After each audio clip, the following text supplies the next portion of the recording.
Olá pessoal, tudo bem com vocês? Espero muitíssimo que sim. Gente, por favor, se inscreve aqui embaixo no canal, deixa seu like, tá? Que é muito importante pra mim.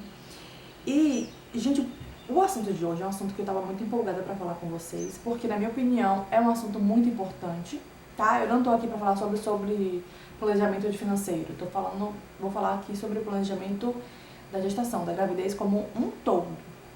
Deixando claro que eu tô aqui pra contar um pouco da minha experiência também, da minha experiência do meu companheiro, do meu marido.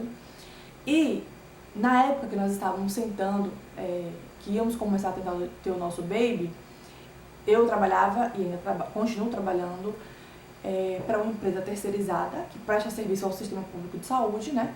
Continuo trabalhando com essa terceirizada no hospital e na parte de enfermagem. E meu esposo, na época, ele tinha um cargo público, né? Ele não é servidor público, ele tinha apenas o cargo, né? Tipo um cargo de confiança. Na época. Ou seja, dois simples assalariados, né? Então, eu não tô querendo aqui falar pra vocês que os dois têm que ter um emprego. Não. Cada um resolve dentro das suas condições financeiras se tem o básico pra manter vocês e o seu baby, o seu filho. Tá bom? Na época, eu pensava em tudo antes de tentar engravidar. Até falando, caramba, eu não vou precisar nem comprar o leite materno do meu filho até 6 meses, porque na minha cabeça tem um pensamento de amamentar exclusivamente até 6 meses, já não vou ter esse gasto. O que aconteceu? Tem uns vídeos aí anteriores que eu mostrei que o meu filho ele teve refluxo, e isso foi no 3º mês de vida dele. E aí o que aconteceu? Eu precisei comprar uma fórmula, começar a usar a fórmula anti-refluxo pro meu baby. E não foi barato. Eu gastava por mês mais de R$500 com fórmula infantil. Porque o meu filho não se desenvolvia com leite materno porque ele não ganhava o peso. E aí eu precisei entrar com a fórmula e migrar do leite materno para uso exclusivo de fórmula. Já não estava alinhado com o que eu estava pensando. Por isso que eu falo para vocês que é importante ter um planejamento, ter uma reserva financeira. Porque pode acontecer, gente, de tudo que vocês imaginarem. Inclusive, eu vou estar falando daqui a pouco sobre o que aconteceu também nesse meio termo da minha gestação. Então, eu separei aqui 5 aspectos, 5 pontos que eu acho muito importante a gente pensar. E o primeiro deles é o planejamento do pré-natal. Ana, mas o sistema público de saúde dá suporte, dá assistência com relação ao planejamento ao pré-natal. Certo, gente, mas a gente sabe que o sistema público ele vive lotado, né? E existem pontos no pré-natal, como a ultrassom morfológica, que ela tem um prazo. Se você passar de determinada semana, você não tem como mais fazer a morfológica daquele primeiro trimestre ou segundo. E aí é importante você ter um dinheiro reservado para você poder chegar numa clínica particular e pagar essa ultrassom, né? Porque, pelo menos aqui na minha cidade, é muito, muito rápido, é bem fácil, é bem simples. Você simplesmente chega, marca de um dia para o outro, às vezes, ou até mesmo no mesmo dia para fazer uma ultrassom morfológica, ou qualquer outro tipo de ultrassom comum, caso venha a ser necessário, tá? Esse é o primeiro ponto. O segundo ponto, que eu acho muito importante, é você pensar na preparação da sua casa. Gente, eu vou ter um baby. Eu moro num apartamento hoje de 2 quartos. Tem um quarto pra mim e pro meu esposo, nosso quarto, e tem o quarto das crianças, né? Porque meu esposo também tem um filho, então tem o quarto onde eu pude dividir bonitinho pros dois, acomoda. Porque, gente, eu tenho que pensar no ambiente. Se eu moro numa casa de 1 quarto e eu não tenho perspectiva de mudar para uma casa de 2 quartos, comprar um novo lugar ou aumentar o valor do aluguel, no caso das pessoas que não moram em casa própria. Se eu não tenho como alugar uma casa de 2 quartos, gente, o seu bebê vai dormir com você até quando? Com 1, 2, 3, 4 anos? Não dá, simplesmente não dá. E a privacidade de você e do seu esposo? Fica onde? Existem estudos aí que desde meses de vida, eles falam que não é saudável, tá? A gente ter um momento de relações mesmo sexuais na presença de um bebê, mesmo que ele esteja dormindo. Não é saudável para a criança. Então a gente tem que pensar em tudo mesmo, até nos mínimos detalhes. Terceiro ponto, enxoval. Gente, o enxoval gasta muito, muito, muito mesmo. E o que acontece?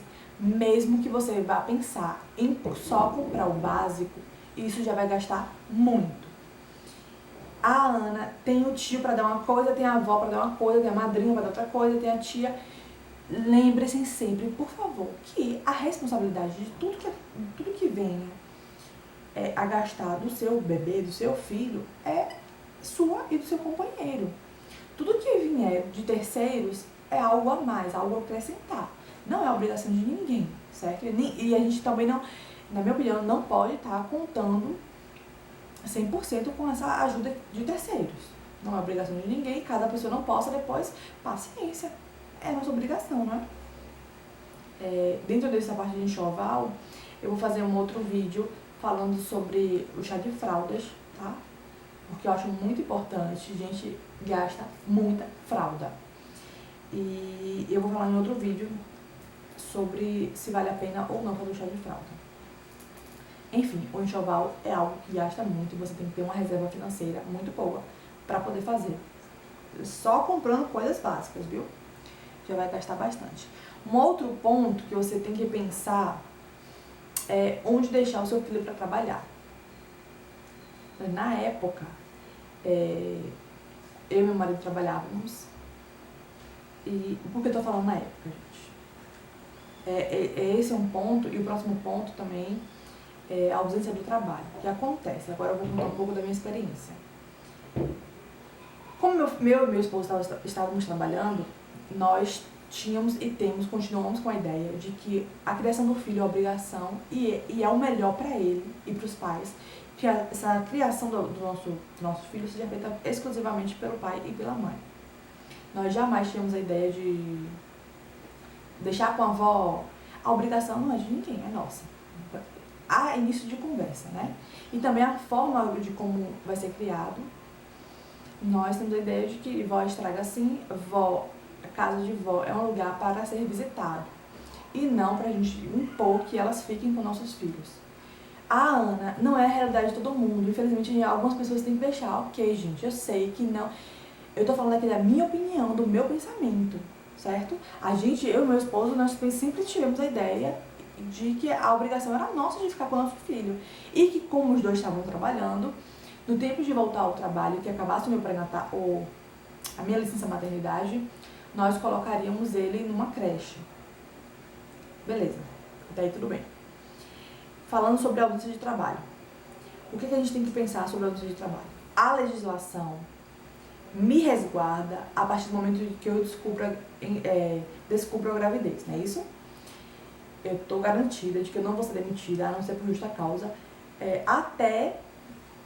Gente, eu me passei, não sei se é 4 ou são 5 meses após o nascimento do meu filho, eu não poderia ser demitida, né? Existe aí essa estabilidade que a legislação não dá. Porém, eu tenho que pensar que, e se depois disso, 6, 7 meses depois, a empresa me colocar para fora? É por isso que eu falo. Não existe uma estabilidade, por isso eu tenho que ter em mente que é importante ter uma reserva financeira até você conseguir um outro emprego, caso isso venha a acontecer. E o que eu quero te dizer para vocês aqui é sobre a nossa situação, sobre a nossa experiência. Eu e meu marido estávamos trabalhando, eu engravidei no mês de outubro, setembro, gente do céu, setembro a outubro, foi isso, que eu engravidei do meu baby no ano de 2018. E quando foi na virada de dezembro para janeiro, o que aconteceu? Simplesmente o meu esposo perdeu o emprego. Na nossa cabeça estava tudo certo, né? Os dois trabalham, os dois têm uma renda legalzinha, dá para se manter de boa. E agora? E nesse momento? Onde o servidor, onde o marido, né, perdeu o emprego. Foi o momento de a gente pôr a mão na cabeça e se desesperar? Não, não foi. Por quê? Porque a gente tinha, na época, uma poupança muito boa, que a gente sabia que ia nos manter até um determinado tempo. E o que aconteceu? Graças a Deus, o que aconteceu foi que, ainda usando essa poupança que nós tínhamos, nós conseguimos nos manter até um determinado tempo que meu esposo conseguiu conciliar com um outro emprego.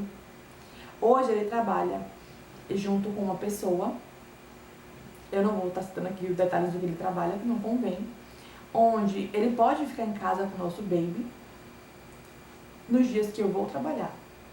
E aí, quando eu vou trabalhar, fica com o pai. Raras vezes aconteceu e aí quando eu fico em casa, o pai vai pro trabalho quando precisa.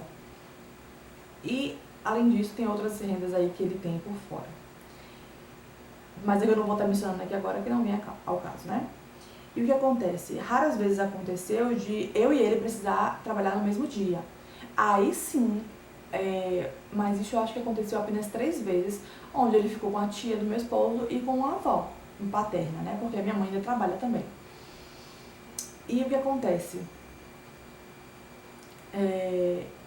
A gente conseguiu, eu acho que Deus faz tudo de uma maneira assim tão perfeita. Eu vi que às vezes eu acho que nem mereço tanto, mas eu vi que as coisas fluíram de uma maneira tão maravilhosa, tão perfeita. Hoje eu vou trabalhar, mas meu baby fica com meu esposo em casa. E nós conseguimos ter hoje uma renda que dá pra se manter tranquilamente, tá? Os dois.